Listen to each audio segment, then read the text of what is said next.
শুভেন্দু অধিকারীকে কেন ট্যাগ করতে বললাম? কারণ কি সে হচ্ছে এখনকার বর্তমানে মুখ্যমন্ত্রী। গতবার যে মুখ্যমন্ত্রী ছিল সে ডাইরেক্ট বলে দিয়েছিল কি তোমরা গঙ্গার কিনারাতে বাড়ি কেন করলে? গঙ্গার কিনারাতে আমরা বাড়ি করিনি। আমাদের বাড়ি থেকে গঙ্গা নদী ছিল মিনিমাম ২০ থেকে ২৫ কিলোমিটার দূর। বাট আজকে আমাদের গ্রামে।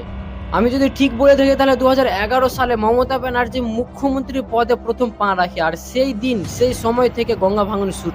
২০১১ সাল থেকে ২০২৬ পর্যন্ত ২০ থেকে ২৫ কিলোমিটার আছে গঙ্গার গর্ভে। আর ভুল করে ভাববেন না কি আমাদের মুলিরাম টোলাই কাটছে। আমাদের মুলিরাম টোলা পাশাপাশি এত বড়টা ভূতনি সেটাও কাটছে। ভূতনি প্রতি বছর গঙ্গা জলে ভাসে। এমনকি ওখানকার বহু মানুষ আমাকে কমেন্টে বলেছিলেন কি ভূতনি নিয়েও ভিডিও বানান। আর আমি যদি ঠিক বলে থাকি তাহলে ভূতনির এখন বর্তমানে এমএলএ হচ্ছে গৌরচন্দ্র দাস। সে যদি চেষ্টা করে তাহলে কিছু করতে পারে। আর হ্যাঁ, আমাদের এখানকার এমএলএ ৩-৪ বছর ধরে শুধু চেষ্টা করছে। চেষ্টাই করছে, শুধু চেষ্টা। প্রতিটা বছর গঙ্গা ভাঙনের সময় আসে ৩-৪টা করে বস্তা ফেলে দেয়, কাজ হয়ে যায়। কিন্তু বস্তা দিয়ে গঙ্গা ভাঙন থামা যাবে না।